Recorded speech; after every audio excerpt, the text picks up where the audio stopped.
All right, guys, this is why all these clicks have tuned in here. You ready? That's 2020 predictions. Question 1 for 2020.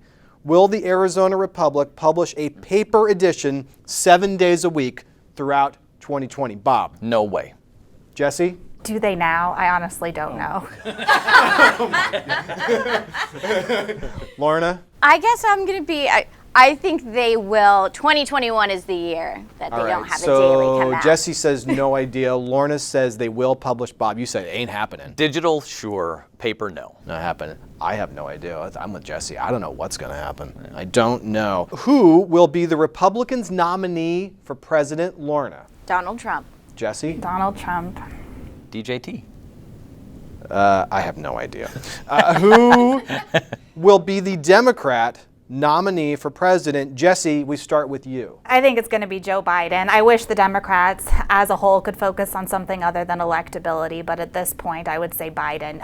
If he keeps the gaffes accelerating, maybe we could get a Buttigieg or someone slightly less ancient. I love Biden. It's a little late, but yeah, Throwing it's going to be shade at the Biden. blue hairs. I know. Bob, Jessie says middle class Joe. Bob, what do you say? Well, for the Democrats to win, it's got to be Biden. If it's not Biden, they lose no matter who it is, no matter what the situation is.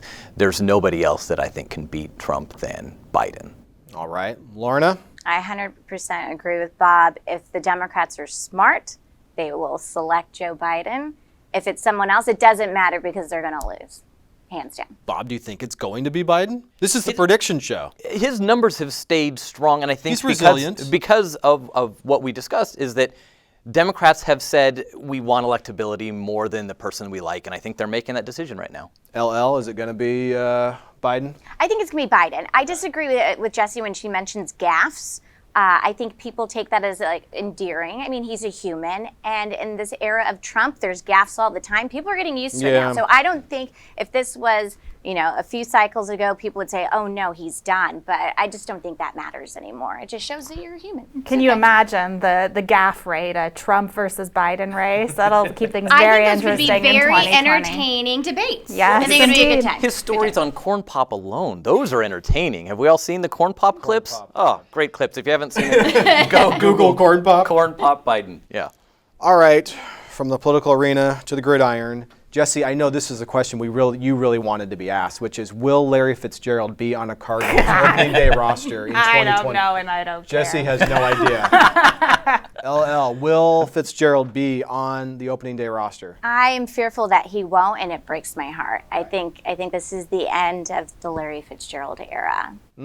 Bob Scoop Charles. It breaks my heart that he might never win one, but he will be on the roster next year. So Jessie says no clue. Lorna says probably not. You say yes. He'll be out there. One more year to celebrate. Right. Yeah, I'll say he'll probably do it. It's a shame that he's probably not going to get a ring. Probably not.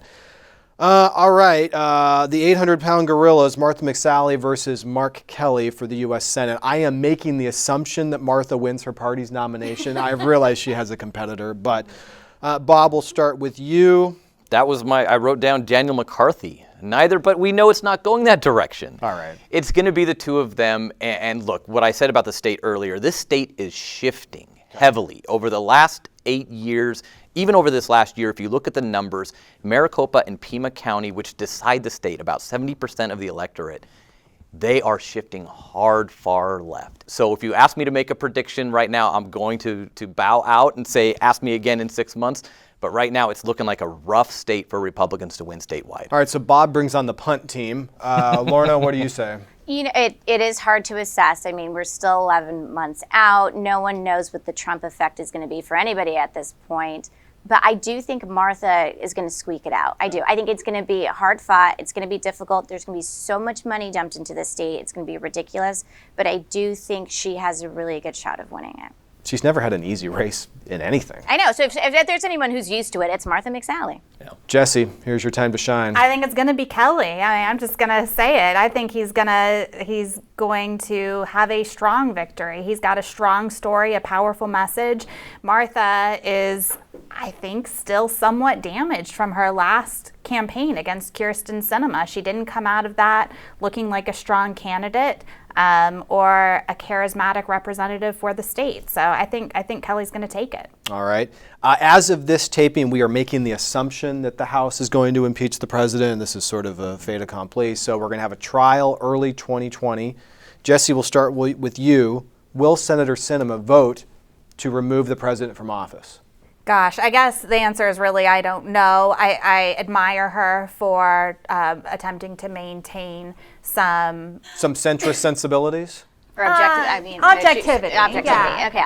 And not getting out ahead of the proceedings. I think that's the right move for any senator to be taking at this point. I hope she does vote to impeach the president. I know that there might be some considerations about her elections down the line, but that's a long way off still. I mean, she doesn't have to run again for some time. I'm sure she's very grateful for that. So I don't know, but I sure hope so. Big shot Bob Charles. Jessie said it so correctly. I applaud Senator Sinema and how she has maintained that she's a juror right now. Okay. Has not cast her vote against what cable news wants every single senator out there to do. I love what she's doing right now, which is waiting and seeing. I don't think she's going to vote for impeachment, and I think here's why. Look at what you have. You have Charles coming in hot. You have a member from New Jersey that's a Democrat that's right now shifting to be a Republican because he's so embarrassed by the process and what they've done with this impeachment.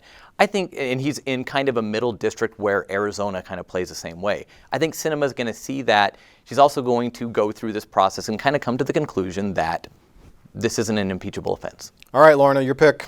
I agree with Bob. I think she's going to vote against it. But I don't think it's going to be because of politics. I think it's going to be because she's doing her due diligence as an attorney and is going to look at the evidence and make that decision. And I completely respect her for not being out in front and drawing conclusions based off of what's being reported in the news or what they're seeing in the House, and really taking her time to take this seriously. This is a serious situation. This is a judicial process. And so for her to take it seriously and take the approach that she has, I think many members of Congress and folks in the Senate should be looking to her for her example of how to handle the situation. All right, this is a part of the show where you to make a recommendation, something that you really enjoyed in 2019, whether it was a book, a movie, a podcast, a show you were watching, you name it, this is your time. So, Bob, what are you recommending when you look back at 2019? Our friend Jason Isaac, who does the podcast here, he made a recommendation to me on a podcast episode of Red Pilled America. Okay. It has to do with social media. If you scroll through, there's only about 12 episodes that they had. Go and listen to this 2-part episode about social media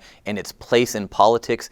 It will blow your mind. Red Pilled America. All right, that's Bob's pick. Jessie, when you look back at 2019, what's your pick? I'm going to make a recommendation for a novel I read this year, The Overstory by Richard Powers. It came out in 2018, but I didn't get around to reading it until this year.